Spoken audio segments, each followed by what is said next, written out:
The clock on my dashboard blinked 2:56 a.m. as I trudged along the deserted highway, the remnants of Thanksgiving dinner still heavy in my stomach. 5 hours of driving stretched before me like an endless ribbon of asphalt, and the darkness outside seemed to swallow the world whole. The night was quiet, save for the hum of my engine and the occasional rustle of leaves in the wind. I fought to keep my eyelids from drooping, the monotony of the road threatening to lull me into a drowsy stupor. Then, out of the corner of my eye, I saw her, a figure standing by the roadside, illuminated by the faint glow of the moon. She stuck out her thumb in the universal gesture of hitchhikers seeking a ride. My heart skipped a beat. It was past 3 in the morning, and the road was empty for miles. Should I stop? Was it safe? Ignoring the voice of caution in my head, I eased my foot off the accelerator and brought my car to a halt beside the mysterious woman. She approached the passenger side, her features obscured by the darkness. "Need a ride?" I called out, my voice tinged with apprehension. The woman nodded, her movements fluid yet somehow ethereal. Without a word, she slid into the passenger seat, her presence casting an eerie spell over the car. "Thanks," she murmured, her voice soft and lilting. "I've been waiting for someone to come along." I swallowed hard, my hands tightening on the steering wheel. There was something about her, something otherworldly, that sent shivers down my spine. But I pushed the feeling aside, chalking it up to exhaustion and the late hour. As we continued down the deserted highway, an oppressive silence settled between us, broken only by the hum of the engine and the occasional creak of the leather seats. I stole glances at my passenger, but she remained enigmatic, her gaze fixed straight ahead as if she were staring into the void. Minutes stretched into hours as I navigated the winding road, my mind consumed by thoughts of the mysterious woman beside me. Who was she? Where was she headed?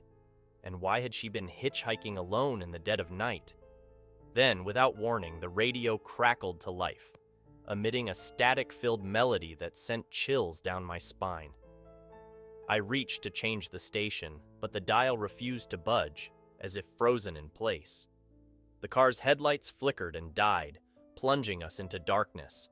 Panic surged through me as I fumbled for my phone, using its flashlight to illuminate the car's interior. And that's when I saw it. The empty seat beside me, the woman nowhere to be found. My heart pounded in my chest as I scanned the surrounding darkness, but there was no sign of her. Had she been a figment of my imagination, or something far more sinister? With trembling hands, I restarted the car, the engine roaring to life as if eager to flee the scene. I pressed down on the accelerator, the car hurtling down the deserted highway as I tried to make sense of what had just happened. But as I glanced in the rearview mirror, my blood ran cold. There, standing in the middle of the road, was the woman, the hitchhiker I had picked up just moments before. Except now, her eyes glowed with an otherworldly light, and her lips twisted into a chilling smile. With a surge of adrenaline, I floored the accelerator, the car hurtling down the darkened highway at breakneck speed. But no matter how fast I drove, the apparition remained hot on my heels, her spectral form flickering in and out of existence like a wisp of smoke. As the miles blurred together and the night stretched on, I knew that I was running out of time. With each passing moment, the ghostly hitchhiker drew closer, her unearthly presence suffusing the air with dread. But just when it seemed that all hope was lost, a faint glimmer of light appeared on the horizon. The first rays of dawn, banishing the darkness and illuminating the world with their golden hue. With a final burst of speed, I raced toward the approaching dawn, my heart pounding in my chest as I left the ghostly hitchhiker behind. And as the first light of morning broke over the horizon, I knew that I had escaped the clutches of the supernatural, this time. But deep down, I knew that I would never forget the chilling encounter on that lonely stretch of highway, nor the haunted hitchhiker who had crossed my path on that fateful Thanksgiving night. And as I drove on toward the safety of home, I couldn't shake the feeling that, somewhere out there in the darkness, she was still watching, waiting for her next unwitting victim.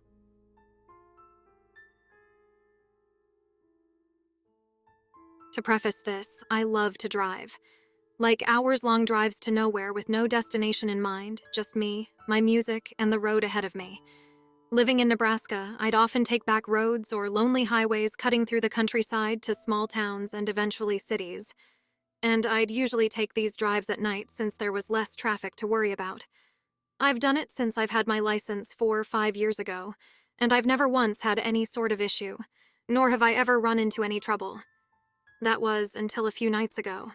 For reference, I'm a relatively small 22-year-old female, and as I've stated before, I often take these drives completely and utterly alone.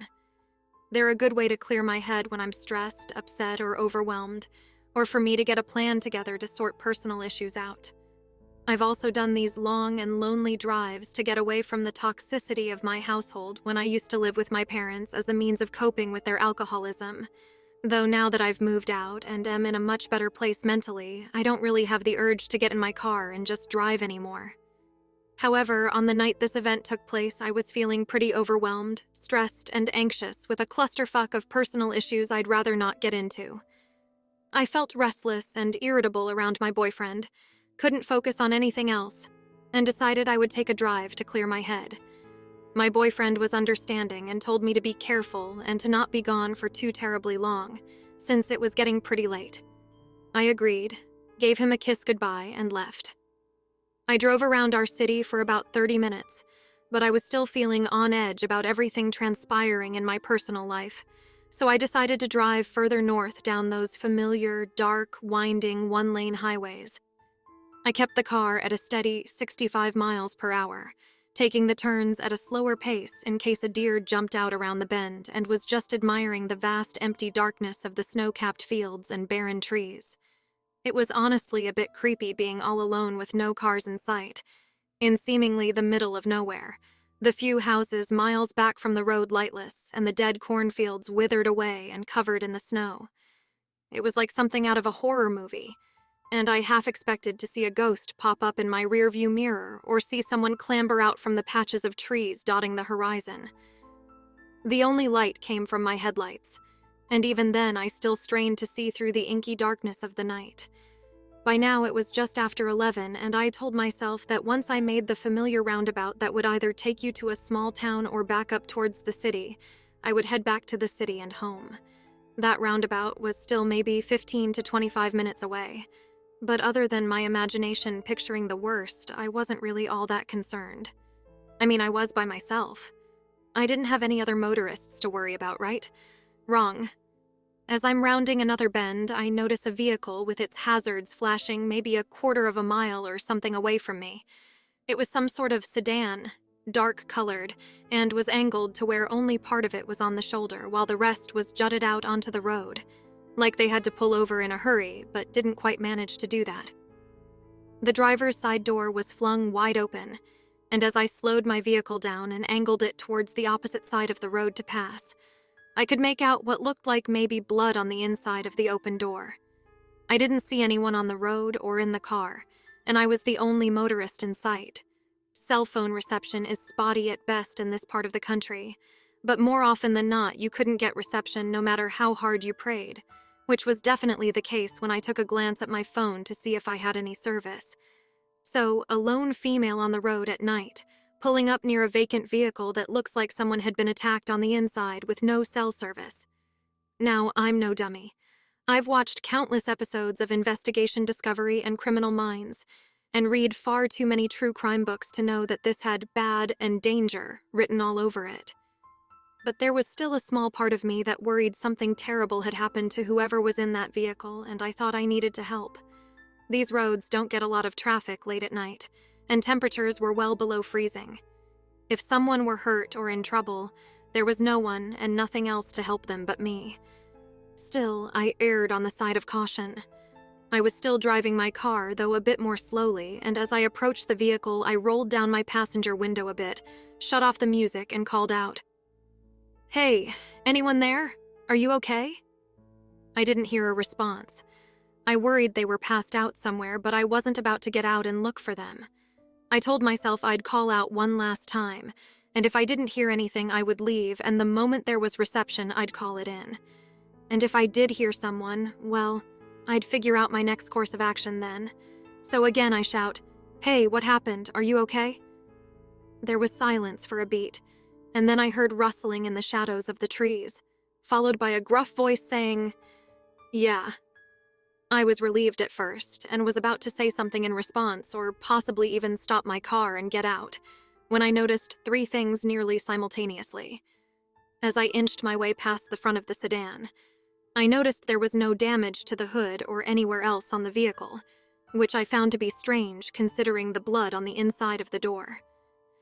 In my rearview mirror, I caught a glance of someone coming out from behind the sedan, and they were making their way towards my car, fast. The person did not have any blood on them or appeared injured in any way, wearing a mask, not like a face mask for COVID or a ski mask or anything normal, but one of those masks you would see in the Purge movies, and they were holding something in their hand. I don't know what it was. I couldn't get a good look, but from its length and shape, my guess was maybe a tire iron or a crowbar or something. I don't need to tell you that I slammed on the gas the moment I noticed those things and drove like a bat straight out of hell, my heart thundering in my chest and my entire body shaking. My window was still rolled down in my haste, and the music was still shut off so I could very clearly hear someone, definitely a man, shouting at me, though I had no clue what they were saying. I just knew I had to get out of there immediately. I stole one last look in my rearview mirror as I drove away, mostly to see if they were getting in their sedan to follow chase or if they had stopped. The man with the weapon was still standing in the middle of the road watching me, and right before I looked away from the mirror, I saw a second man emerge from the trees that had been rustling earlier, also wearing one of those creepy masks and no trace of blood on him. I probably broke every law for speeding that night, but I wanted to get as far away from those men as possible.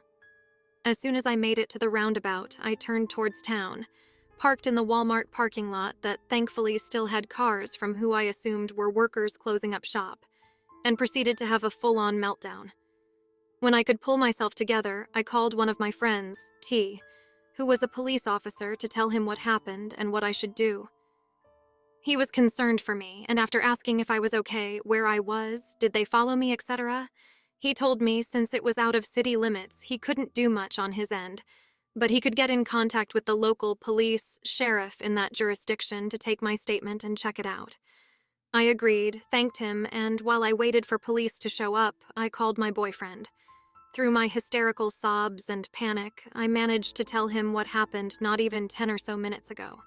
He was, as you could imagine, super freaked for my safety and wanted me to either come home immediately or drive down himself to take me home.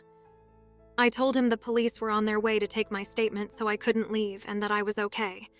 But I stayed on the phone with him until I saw the familiar police cruisers pulling into the lot. I gave the police my statement, and they assured me they would go back to the spot I told them the sedan had been to take a look, and that they would try to catch the guys who did it. Though with no cameras, and no description of the men, I wasn't sure they'd be able to. I didn't even get the license plate number, though at the time of my panic, the thought never came to mind until the police were asking if I got it. All they had to go off of was a dark-colored sedan and two guys with masks. After I gave my statement, I went home and stayed curled up close to my boyfriend the whole night, listening to every sound the house made in fear it would be those guys arriving any minute to finish whatever it was they started. Since the incident, I haven't heard back from police about whether or not they have any leads, and I'm not sure they ever will. I'm just thankful I'm still here and that I didn't stop my car or get out. I'm not sure what would have become of me if I had. I still have so many questions that have no answers. What were they doing? Why? Was that blood on the inside of the car, or just a ruse to get more attention? If it was really blood, did they hurt someone else? What would have happened to me if I had stopped my car? Needless to say, I won't be going on any more late-night drives to anywhere, and I hope I never cross paths with those freaks again.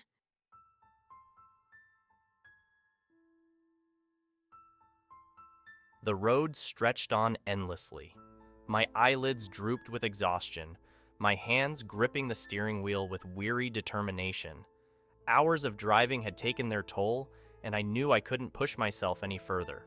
Spotting a secluded spot off the side of the road, I pulled over, grateful for the respite. Two other trucks were already parked there, their silhouettes looming in the moonlight. With a heavy sigh, I killed the engine and climbed into the back of my rig, eager to find some semblance of rest. But sleep eluded me. Just as I began to drift off, a series of heavy bangs shattered the silence, jolting me awake. My heart thundered in my chest as I sat up, the sound echoing through the metal walls of the truck. I grabbed my flashlight and peered out the window, expecting to see another driver or perhaps some wildlife, but there was nothing. Just the stillness of the night, undisturbed by any living creature. I tried to convince myself it was nothing, perhaps just the wind or a stray branch tapping against the truck, but then the banging resumed, louder and more insistent than before. My breath caught in my throat as I realized it wasn't coming from just one side. It surrounded me, enveloping the truck in a cacophony of noise. With trembling hands, I reached for my bat, my mind racing with fear and confusion. What could be causing this?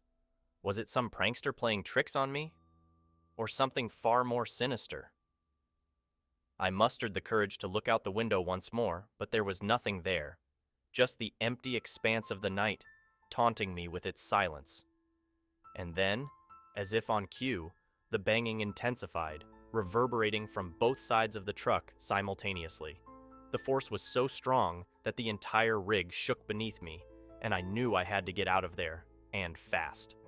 Without hesitation, I bolted for the driver's seat, my heart pounding in my chest as I brought the engine to life.